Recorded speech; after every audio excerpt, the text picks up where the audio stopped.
हाँ भाई, nothing phone 3A and 3A Pro। वैसे हमारे को नथिंग फोन 3 की उम्मीद थी क्योंकि 1, 2, 2A और 2A Plus 2 के बाद आया था। अब ये इन्होंने 3A और 3A Pro पहले निकाल दिए। वैसे हमारे चैनल पे सबके रिव्यू हैं, even CMF phone also, and इनके जो फोन्स हैं फुल ऑन एकदम स्टैंड आउट करते हैं। हाइप पूरी बन जाती है मार्केट में, जैसे कि इसकी बनी चुकी है। अगर आप सोशल मीडिया खोल लो, ट्विटर खोल लो, सब जगह आपको मिल ही जाएगा इनका हिसाब किताब। और वैसे सोशल मीडिया पे लीक्स वगैरह तो बहुत सारे इन फोन्स के वैसे ही आ गए थे। इनके अंदर कुछ चीजें तो बहुत ही अच्छी हैं, कुछ चीजों में कुछ ऊपर नीचे है मामला, जो सारा इस वीडियो में डिटेल में कवर करेंगे। डब्बा खोल लेते हैं, इतने आप सब्सक्राइब मारो, डब्बा खोल लेता हूं। तो यहाँ पे कुछ ऐसा बड़ा सा बक्सा है जो ऑब्वियसली आपको नहीं मिलेगा। आपको मिलेगी रिटेल पैकेजिंग, जो डब्बे के अंदर ये रही हमारी एक ही रही 3A की, और ये रहा 3A Pro। वैसे अब हमारे को सौभाग्य प्राप्त हुआ है, पहले फ्लिपकार्ट से ऑर्डर करते थे, फटे फुटाए डब्बे लेने पड़ते थे, अंट डब्बा फाड़ देते थे। खैर इस बार भी फाड़ने वाला हिसाब किताब है, लेकिन अपने हाथ से फाड़ेंगे डब्बा। कैप कट दिया कर।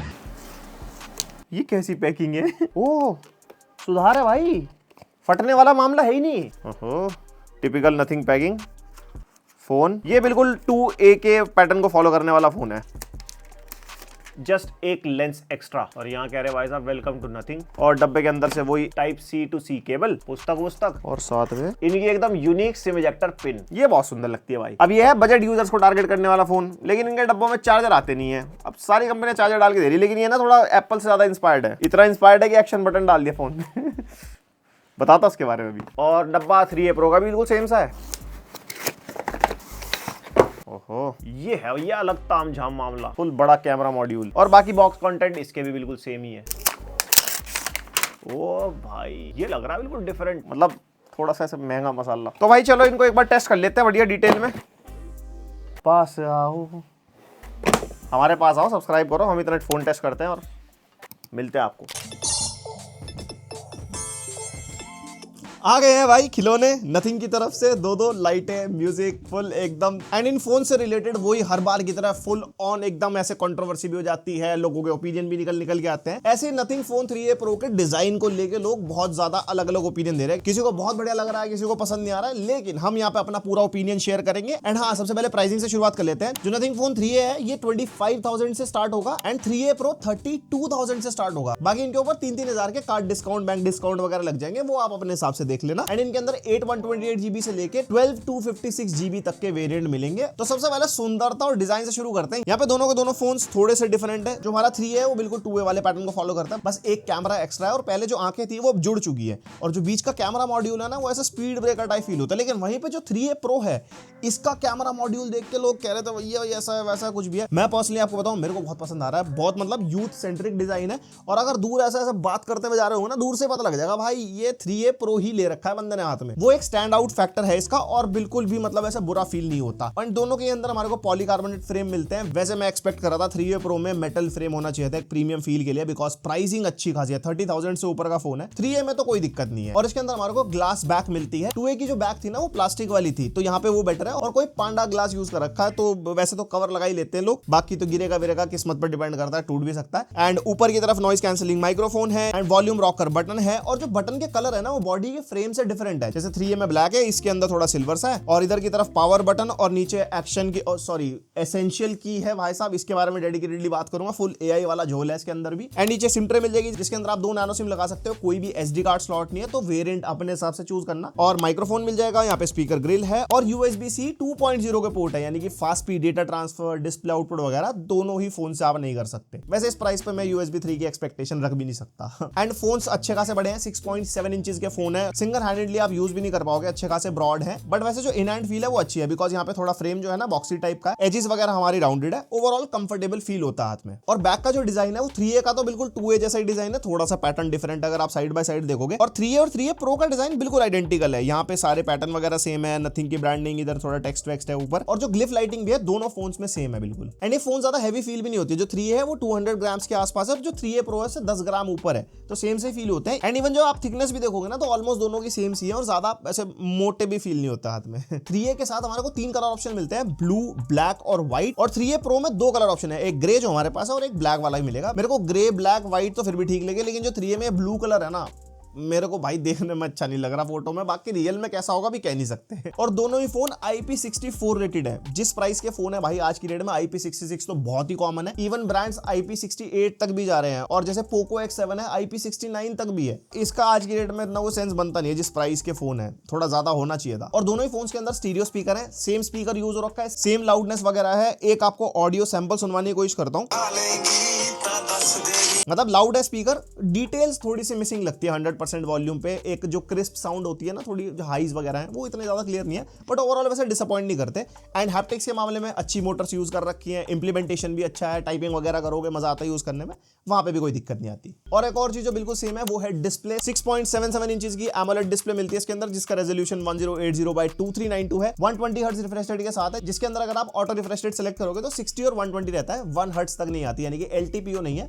वो ऑब्वियसली महंगे फोन्स के अंदर आती है। और यहाँ पे अप टू 1000 हर्ट्ज का टच सैंपलिंग रेट है गेमिंग मोड के अंदर, नॉर्मली 480 हर्ट्ज तक का, यानी कि फोन की डिस्प्ले बढ़िया है, इनपुट वगैरह में कोई दिक्कत नहीं आएगी। एंड कलर गैमेट टेस्ट करना तो बनता था, यहाँ पे अच्छी डिस्प्ले निकल के आती है। 100% sRGB, 80% NTSC, 92% P3 and 81% Adobe RGB। जिनको ये नंबर समझ में नहीं आए, मतलब कलर एक्यूरेट डिस्प्ले है, बढ़िया पंची कलर्स दिखाई देते हैं, चाहे आप कंटेंट देख रहे हो, गेम वगैरह खेल रहे हो। AMOLED है तो ब्लैक्स भी एकदम बढ़िया होते हैं। और ब्राइटनेस हमने टेस्ट करी, ब्रांड ने बोला है टिपिकली 800 निट्स तक की ब्राइटनेस है, और हमारी टेस्टिंग में 753 निट्स की निकल के भी आई। वैसे जो आउटडोर वाली ब्राइटनेस है वो अप टू 1300 निट्स तक जा सकती है, पर पूरी डिस्प्ले नहीं, थोड़ा सा कोई पोर्शन होता है वो हिट कर सकता है depending upon content. And 3000 nits की पीक ब्राइटनेस जो ब्रांड अपना मेंशन कर रहा है, ये बेसिकली बहुत छोटी सी विंडो होती है, कोई HDR कंटेंट में कुछ है वो रिकॉर्ड ये करते हैं तो वो बताते हैं। वैसे ऑल टाइम ब्राइटनेस अगर 800 निट्स तक किया ना, यानी कि फोन की डिस्प्ले बढ़िया है, आप इंडोर यूज करो कोई दिक्कत नहीं, इवन आउटडोर में भी सनलाइट में भी यूज करते हो, फुल ब्राइटनेस भी यूज करना पड़ता है, बट ऐसा कोई दिक्कत वगैरह आती नहीं है। और अगर तुम्हारे माइंड में है 1500 से 2000 निट्स की एकदम ऑल टाइम ब्राइटनेस अगर मिले फोन में, अंधे हो जाओगे। और जैसे कि AMOLED डिस्प्ले है तो AOD वगैरह भी यहाँ पे हमारे को मिलता है, एंड AOD काफी अच्छा लगता भी है। जो लॉक स्क्रीन पे विजेट्स है ना, जैसे हम लॉक करते हैं वो एकदम से स्मूथली एनिमेशन आती है और वो लॉक स्क्रीन पे दिखाई देते हैं, लेकिन जो AOD के एलिमेंट्स है थोड़ी देर में चले जाते हैं, अगर आप स्क्रीन टैप करोगे तो फिर वो फिर से विजिबल हो जाते हैं, तो बढ़िया है, बैटरी सेविंग के लिए अच्छा है। एंड मल्टीमीडिया के मामले में वाइड वाइन L1 दोनों फोन में मिलता है, यानी कि आप OTT पे 1080p तक का कंटेंट देख सकते हो, एंड YouTube पे 4K 60 HDR का सपोर्ट मिलता है। लैग फ्री चल रही थी वीडियो, अनलेस मैंने नोटिस किया HDR वाली वीडियो को अगर हम फास्ट फॉरवर्ड करते हैं, जैसे YouTube की ऐप में स्क्रीन को होल्ड करके 2x हो जाता ना, तो वो लैग करने लगती है, और फिर जब उसको रोक भी दो तब भी वो लैग ही होती रहती है, फिर थोड़ा सा आगे पीछे का वगैरह करना पड़ता है तो वो स्मूथ हो जाती है। मेरे हिसाब से ये चीज ना अपडेट वगैरह के थ्रू फिक्स हो सकती है। एंड साथ में कोई भी डॉल्बी विजन, डॉल्बी एटमॉस, किसी चीज का भाई साहब यहाँ पे सपोर्ट नहीं है, मेरे हिसाब से होना चाहिए था, क्योंकि डिस्प्ले की ब्राइटनेस अच्छी है, डॉल्बी विजन के मजे ले सकते थे। एंड डॉल्बी एटमॉस काम आता है एक्सटर्नली हेडफोन और स्पीकर्स वगैरह के लिए, वहां पे लैग करता है। और नेटफ्लिक्स में भी मैं HDR चेक कर रहा था, उसके अंदर भी कोई सपोर्ट नहीं है, हो सकता है फ्यूचर में आ जाए, हो सकता है ना भी आए, मतलब इसकी कोई कंफर्म्ड इन्फॉर्मेशन नहीं है। और दोनों ही फोन्स के अंदर हमारे को स्नैपड्रैगन 7S Gen 3 मिलता है, जो हमारा ऑक्टा कोर प्रोसेसर है, LPDDR4X रैम टाइप है, एंड UFS 2.2 स्टोरेज है। 3A में मान लिया कोई बात नहीं, UFS 2.2 इसकी प्राइसिंग भी कम है, बट 3A Pro में 30,000 से स्टार्टिंग है। और अभी हमने Realme 14 Pro Plus रिव्यू किया था, उसके अंदर भी 3.1 स्टोरेज थी। और अगर आप देखोगे तो रीड एंड राइट स्पीड का काफी अच्छा खासा डिफरेंस है, जो एक्चुअली हमारे डे टू डे यूसेज में, या हम कोई बड़ी जिप फाइल को एक्सट्रैक्ट कर रहे हैं, उन सब चीजों में भाई पता लगता है, चाहे PC से ही डेटा ट्रांसफर क्यों ना कर रहे हो, वहां पे काम आता है। और ये एक ड्रॉबैक लगा स्पेसिफिकली 3A Pro के लिए। एंड अगर परफॉर्मेंस की बात करते हैं तो पहले बेंचमार्क जैसे कि 7S Gen 3 है तो वही 8,16,000 के आसपास अंततः स्कोर निकल गया। वाइल्ड लाइफ स्ट्रेस टेस्ट निकाला, 99% की स्टेबिलिटी है, कोई थ्रॉटल नहीं हुआ। जैसे CPU थ्रॉटल भी हमने चलाया था 15 मिनट का, बढ़िया हरा भरा ग्राफ यहाँ पे निकल के आ रहा था हमारा, और 30 मिनट भी चलाया, उसके बावजूद भी कोई थ्रॉटलिंग नहीं हुई। एंड Geekbench 6 के नंबर आप देख सकते हो, Geekbench का AI वाला बेंचमार्क भी हमने निकाला दोनों फोन्स का। तो 7S Gen 3 को जैसे परफॉर्म करना चाहिए वैसे ही कर रहा है, काफी एफिशिएंट प्रोसेसर है और ज्यादा कोई परफॉर्मेंस सेंट्रिक नहीं है। बट अगर आप फोन को जैसे यूज करोगे तो फोन चलने में कोई दिक्कत नहीं आती। अगर आप बहुत सारी एप्स वगैरह भी खोलते हो साइड बाय साइड, एकदम बढ़िया स्मूथली लोड हो जाती है। रैम मैनेजमेंट वगैरह भी अच्छा है फोन का, ऐसी कोई दिक्कत नहीं है। मेनली परफॉर्मेंस पता लगती है गेमिंग से। तो गेम टेस्ट जैसे हम हर बार करते हैं, एक बार आप गेम टेस्ट देख लो। सबसे पहले BGMI स्मूथ पे एक्सट्रीम पे हम टेस्ट करके देख रहे थे मैक्सिमम FPS निकालने के लिए। सरप्राइजिंगली 3A Pro में भी 60 FPS का ही सपोर्ट है। फ्यूचर में अपडेट वगैरह आएगा तो 90 FPS का सपोर्ट मिल ही जाएगा। एंड 3A के अंदर 90 FPS चल रहा था। एंड ओवरऑल दोनों के अंदर स्टेबल परफॉर्मेंस है, ज्यादा परफॉर्मेंस सेंट्रिक स्मार्टफोन नहीं है, बट यस कोई ऐसे ड्रॉप्स वगैरह नहीं मिलते। Then COD mobile graphics quality low and ultra frame rate set किया था, उसके अंदर दोनों ही फोन्स में स्टेबल 60 FPS मिल रहे हैं हमारे को। कोई भी 90 या 120 का मोड अभी नहीं है इसके अंदर, पता नहीं फ्यूचर में आएगा भी नहीं आएगा। फिर आ जाता है COD Warzone, ये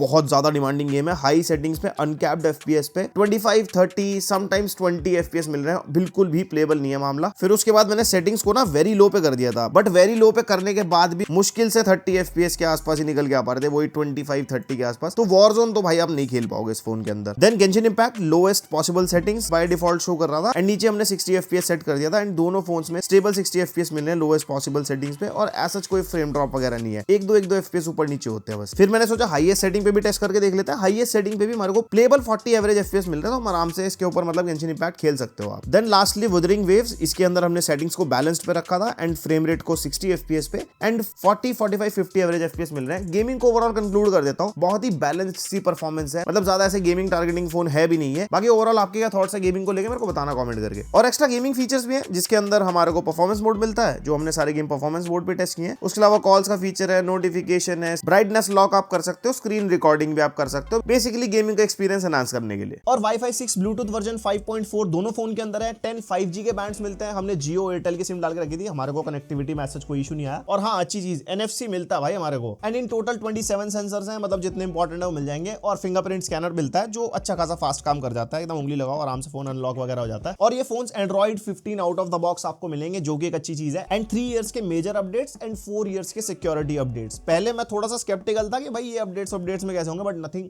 अपडेट्स के मामले में बहुत बढ़िया काम कर रहा है। हमारे स्टूडियो में नथिंग फोन 1 भी है, मेरे घर पे nothing phone 2A and nothing phone 2 use कर रहे हैं। रेगुलर अपडेट्स वगैरह हमारे को मिलते हैं, और नथिंग OS 3 का अपडेट भी रोल आउट हो गया पुराने डिवाइसेस पे, जो कि अच्छी चीज है। और उसके बाद ग्लिफ लाइटिंग, जिसके बारे में पहले बहुत ज्यादा बात हुई थी, अब इतना क्या ज्यादा बात करें। वो एक ग्लिफ इंटरफेस का पूरा एक सेगमेंट मिल जाता है फोन के अंदर, जिसके अंदर आप इसकी ब्राइटनेस को मैनेज कर सकते हो, रिंगटोन्स मिल जाती है, नोटिफिकेशन है, ग्लिफ लाइट्स को ऑन ऑफ भी कर सकते हो। फ्लिप टू ग्लिफ का ऑप्शन भी मिलता है कि आपने जैसे फोन पलटा तो फोन आपका साइलेंट मोड पे चला जाएगा, सिर्फ ग्लिफ लाइटिंग जलेगी। तो अगर आप काम वगैरह कर रहे हो, सिर्फ लाइट जलेगी, आपको पता लगेगा कि फोन आ रहा है नहीं आ रहा है। एंड ग्लिफ टाइमर आप सेट कर सकते हो, कोई भी टास्क कर रहे हो साइड में लाइट कम होती रहेगी, अच्छा लगता है। उसके अलावा कंपोजर मिलता है, जिसके अंदर आप अपनी ट्यून्स बना सकते हो। एंड एक ट्यून जो मैं बजाता हुआ शुरू किया था ना, वो सैम्फा करके नाम है, जो उन्होंने बना के दी है, और भाई बहुत बढ़िया है।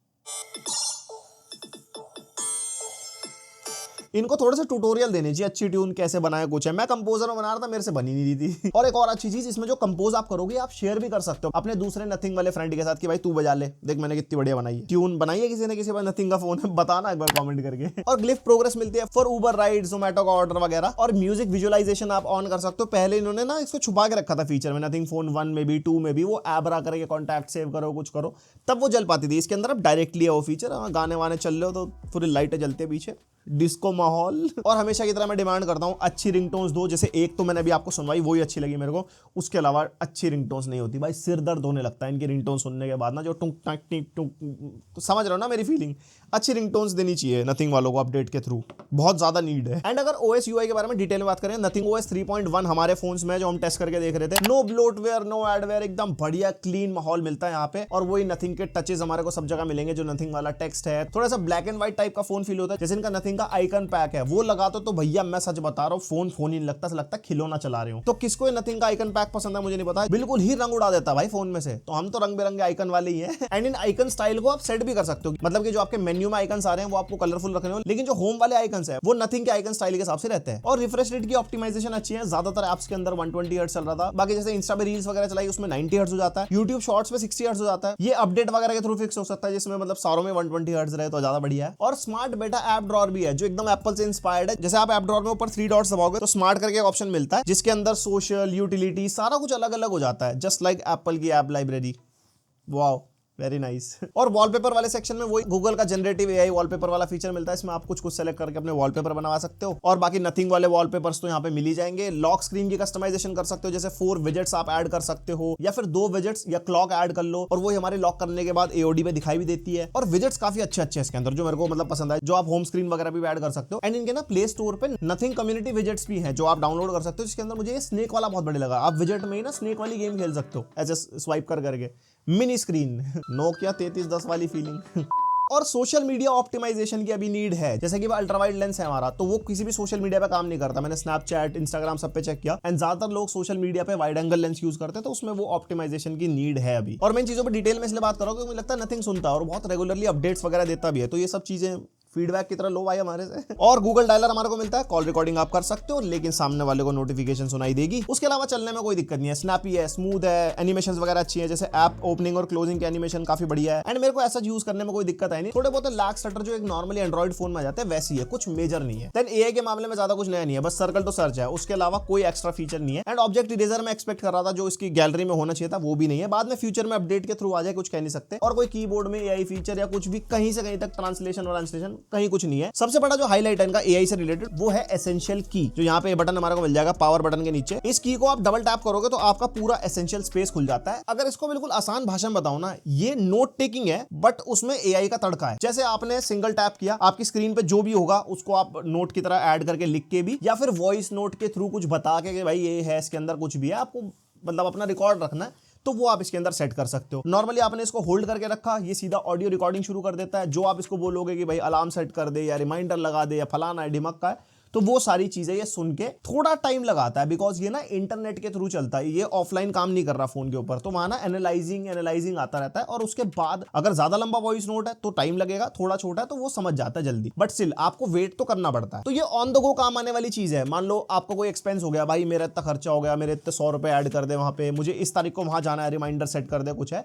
एंड वो सारा कुछ आप दिन के एंड में घर जाके डबल टैप करो और पूरा एसेंशियल स्पेस आप देख सकते हो। भाई फोटो है, उस फोटो के बारे में पूरी समरी दे देगा, भाई इस फोटो के अंदर क्या क्या है। जैसे आप अपने ब्राउजर में कुछ सर्फ कर रहे हो, उसकी फोटो आपने सेंड करके रख दी तो ये पूरा एनालाइज कर लेता है उसके अंदर क्या क्या है, किस बारे में बात हो रही है। उसके अलावा जैसे हमने पीसी की फोटो को डाला तो इसने दिखा दिया gamers build desktop with striking RGB, खुद ही समझ गया। उसके अलावा एक होली फेस्टिवल वाला बैनर जैसे आप देख सकते हो, इसके अंदर ना डेट लिखी है, ईयर लिखा है, तो इसने ऑटोमेटिकली एज अ इवेंट समझ के उसका रिमाइंडर सेट कर दिया मेरे फोन में कि इस डेट को वहां पे ऐसे ऐसे करना। मतलब काफी स्मार्टली समझ जाता है चीजों को। और जहां पे आपको लगता है ना, आप जैसे आज की डेट में ब्रेन रॉट तो हो ही रिले चला चला के और लगता है बहुत जल्दी चीजें भूल जाते हो, तो ये एसेंशियल स्पेस वहां पे काम आएगी। जस्ट एसेंशियल थिंग्स, ये खाना है, पानी पीना है, फलाना, बस इसको बोल दो फटाफट से, ये बता देगा आपको थोड़ी देर बाद। और ये जितनी भी चीजें करेगा एसेंशियल स्पेस में, ये किसी भी ऐप से इंटीग्रेटेड नहीं है।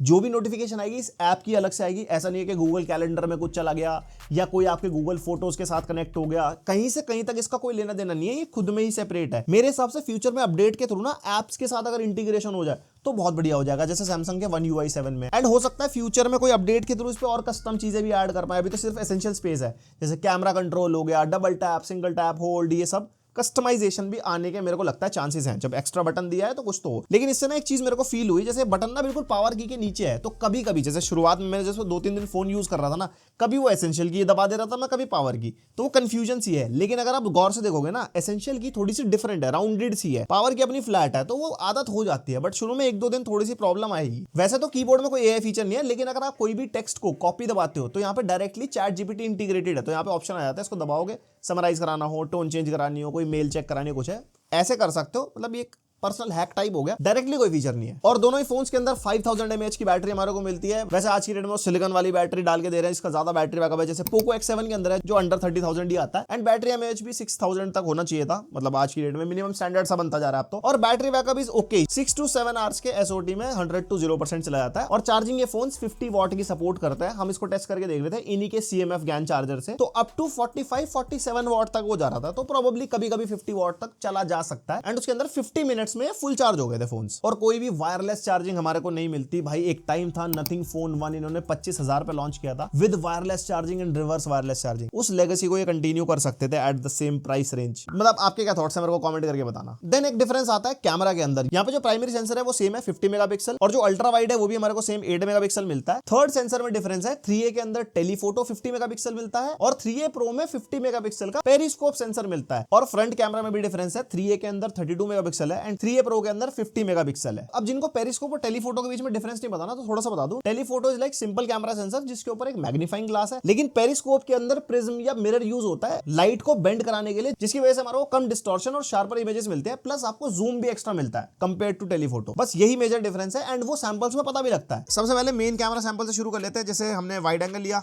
देन उसके बाद 1x मिलता है, 2x हो गया एंड 4x हो गया। यहाँ पे वैसे 4x हमारा 3A प्रो पे है नहीं डेडिकेटेड, बट हमने दोनों को सेट करके 4x पे भी हमने फोटोज वगैरह वगैरह ले ली थी इसके अंदर। एंड यहाँ पे वैसे ओवरऑल आइडिया ले सकते हो। सबसे पहले तो देखो अल्ट्रा वाइड में और प्राइमरी में शिफ्ट अच्छा खासा है। आप मल्टीपल सैंपल्स में अगर आप देखोगे, जैसे ये वाला अल्ट्रा वाइड का शॉट हो गया एंड उसके बाद जैसे प्राइमरी शिफ्ट करते हैं तो यहाँ पे कलर्स वगैरह काफी ज्यादा डिफरेंट हो जाते हैं। एंड दोनों फोन्स के अंदर भले ही प्रोसेसर सेम है, हमारे प्राइमरी लेंस अल्ट्रा वाइड वगैरह सब सेम है, लेकिन कलर प्रोसेसिंग दोनों की डिफरेंट है। यहाँ पे 3A जो थोड़ा पिंकिश साइड जाता है और 3A प्रो थोड़ा हमारा वार्म साइड जा रहा है। एंड यहाँ पे हमने डिफरेंट शॉट्स लिए हैं। जैसे ये वाला शॉट आप देख सकते हो, यहाँ पे डायनामिक रेंज वगैरह भी ठीक ठाक ही प्रोसेस कर पा रहे हैं दोनों के दोनों फोन्स। यहाँ पे 3A में जैसे हमारा आसमान ज्यादा ब्लू हो गया एंड 3A प्रो के अंदर थोड़ा कम ब्लू है प्राइमरी लेंस में अगर देखेंगे, और अल्ट्रा वाइड और प्राइमरी में यहाँ पे आपको कलर शिफ्ट वगैरह अच्छा खासा दिख रहा होगा। देन 2x हो गया एंड 4x हो गया यहाँ पे। एंड उसके अलावा कुछ ये डे लाइट के आउटडोर वाले शॉट्स हमने लिए हैं, कुछ हमने थोड़े से हरियाली के शॉट्स लिए हैं यहाँ पे। एंड ओवरऑल मैं आपको शॉर्ट में बताता हूँ, यहाँ पे जो कैमराज है ना वो डिसेंट साइड है, बहुत ही बेकार भी नहीं कह सकता मैं, बहुत ही ज्यादा अच्छे भी नहीं कह सकता। एंड जो कलर ट्यूनिंग है ना थोड़ी न्यूट्रल साइड ज्यादा है, ज्यादा भी इसे प्रोसेस नहीं करते और ज्यादा भी ऐसे बिल्कुल फीके कलर भी नहीं है, तो यहाँ पे ठीक ठाक यहाँ पे प्रोसेसिंग हो जाती है। और बाकी अलग अलग हमने सैंपल लिए, एक बार आप भी नजर मार लो।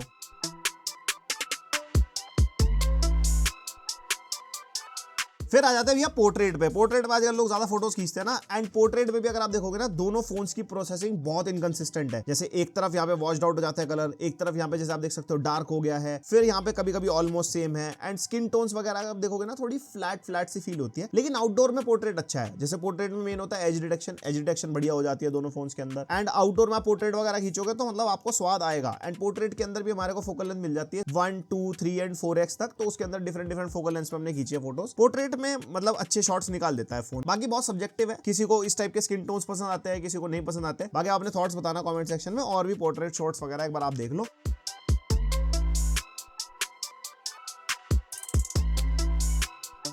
और फिर ये रहे लो लाइट के सैंपल्स। लो लाइट के सैंपल्स में अगर आप अल्ट्रा वाइड से क्लिक करोगे ना तो उसके अंदर डिटेल्स काफी मिस हो जाती हैं। ऑब्वियसली 8 मेगापिक्सल अल्ट्रा वाइड है तो ज्यादा क्या ही उम्मीद करें। बाकी प्राइमरी वगैरह से खींचोगे तो बहुत इनकंसिस्टेंट रहते हैं, कभी कलर्स अच्छे प्रोसेस हो जाते हैं, कभी नहीं होते। एंड दोनों फोन्स की प्रोसेसिंग में डिफरेंस तो भाई है। एंड ओवरऑल लो लाइट में मैं कह सकता हूँ बहुत ही एवरेज टाइप की परफॉर्मेंस है। बाकी और भी डिफरेंट शॉट्स है डिफरेंट सिनेरियोज में, एक बार आप देख लो।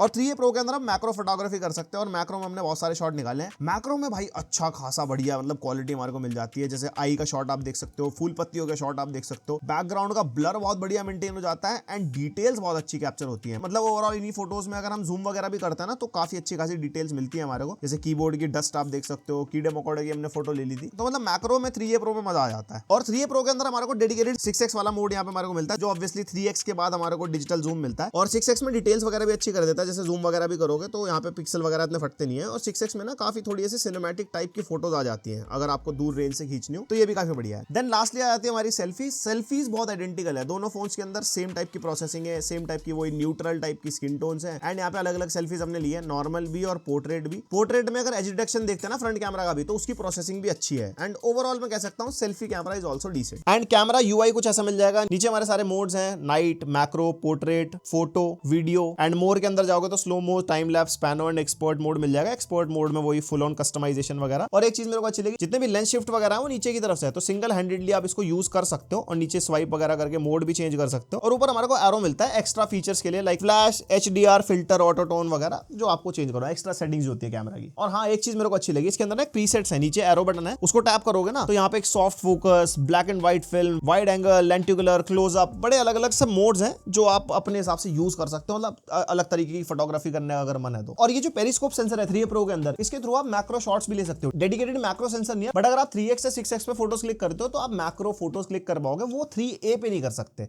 3A में टेलीफोटो को जैसे जूम करता है ना तो फिर वो ब्लर हो जाता है। 3A प्रो के अंदर ज्यादा बेटर फोकल लेंथ भी मिलती है। और वीडियो के मामले में 1080p 60 fps and 4K 30 fps आप रिकॉर्ड कर सकते हो। एंड फ्रंट से भी सेम ही है, 4K 30 एंड 1080p 60। मेरे हिसाब से ना 4K 60 एकदम बेसिक बेस लाइन हो जाना चाहिए। आपका क्या मानना बताना, थोड़ा वो हो जाता ना एकदम स्मूथनेस आ जाती है, स्लो मो वगैरह निकालना हो। ये है video camera sample nothing phone 3A का। एंड माइक भी फोन का यूज हो रहा है, क्वालिटी कुछ ऐसी है, पहले ज्यादा लाइट थी, यहाँ पे लाइट कम हो गई है, ये अंगड़ाई ले रहा है, काम कर ले रहे हैं। और क्वालिटी कैसी लगी? 4K 30 fps पे रिकॉर्ड हो रहा है, वैसे 1080p 60 fps पे भी कर सकते हैं। बाकी आप बताओ क्वालिटी कैसी लगी। थोड़ा सा वॉकिंग शॉट भी ले ले। तो कुछ ऐसी स्टेबलाइजेशन है और 3A से कुछ ऐसी क्वालिटी मिल जाएगी यहाँ पे। एंड यहाँ पे 1080p 60 fps पे रिकॉर्ड कर रहे हैं। ये सिर्फ 1080p रेजोल्यूशन पे जाता है। 1080p 30, 1080p 60। ले भाई तू भी आ जा, तू भी। और माइक भी फोन का यूजर है, बताना यार जो भी वो चीज है तुम्हें पता ही है। ये 3A Pro का वीडियो सैंपल है, सेम 4K 30 fps पे रिकॉर्ड कर रहे हैं, सेम लाइटिंग कंडीशन है, सेम मैं हूँ, सेम एरिया है, सेम लोग हैं और कुछ ऐसी क्वालिटी है इसकी। एंड माइक भी यहाँ फोन का यूज हो रहा है। और अगर फास्ट वॉक करते हैं तो कुछ इतनी स्टेबलाइजेशन आपको यहाँ पे मिल जाएगी। ठीक है, बताओ कमेंट करके कौन सा बेटर लगा आपको। ये 3A Pro का फ्रंट कैमरा वीडियो सैंपल है। अगर व्लॉगिंग वगैरह करने का मन बने तो कुछ ऐसी क्वालिटी मिल जाएगी। डॉगी भाई क्या हाल है? और माइक की क्वालिटी फोन की यूज हो रही है, 4K 30 पे रिकॉर्ड करता है फोन। तो ये हो गया 3A Pro का पूरा रिव्यू। एंड मैं कह सकता हूँ ना, बहुत ही बैलेंस्ड फोन है। कैमरा सैंपल्स आपने देखे, ऐसा नहीं कहूंगा बिल्कुल ही कैमरा सेंट्रिक फोन है, बैलेंस फोटोज आती हैं। परफॉर्मेंस के मामले में भी बैलेंस्ड है। जहां जहां कमियां थी जैसे स्टोरेज टाइप हो गई, वायरलेस चार्जिंग, जो चीजें मैंने आपको बताई वो तो अपनी जगह है, वो देख लेना कौन सी आपके लिए डील ब्रेकर है, क्या नहीं है। एंड द हाईलाइट एसेंशियल की वो आप बताओ आपको कैसी लगी, इसके फीचर्स वगैरह। उसके अलावा देखो ये 25 से 30 हजार वाला प्राइस ब्रैकेट है ना, इसमें दुनिया भर के फोन है। हमने जो टेस्ट कर रखे हैं, जैसे पोको का X7 Pro है, वो परफॉर्मेंस को टारगेट करता है। कैमरा बिल्कुल खत्म है, यूआई एकदम खत्म है। भाई इनका यूआई मैं कहूंगा भैया नथिंग ने यूआई पे बहुत बढ़िया काम करा है। अच्छा सेक्सी यूआई मिलता है हमारे को। एंड वहीं पे अगर आपको अच्छा कैमरा चाहिए 30-35,000 में, तो Realme का 14 Pro Plus भी हमने रिव्यू किया। वो कैमरा सेंट्रिक स्मार्टफोन है, बट ओवरऑल यूआई वगैरह देखोगे या लुक्स वगैरह देखोगे तो इनसे थोड़ा सा नहीं मैच करेगा। बाकी सब्जेक्टिव आप देख सकते हो वाली वीडियो भी। तो ऐसे ही कुछ हिसाब किताब है इन फोन्स का। आपके क्या थॉट्स है मेरे को कमेंट करके बताओ, क्या अच्छा लगा क्या बुरा लगा, सब कुछ भरपूर हम पढ़ते हैं, एकदम फुल एकदम बातचीत होती है कमेंट सेक्शन में। एंड पसंद आए वीडियो लाइक मारो, पहली बार सब्सक्राइब। मिलता है नेक्स्ट वीडियो, तक के लिए बाय।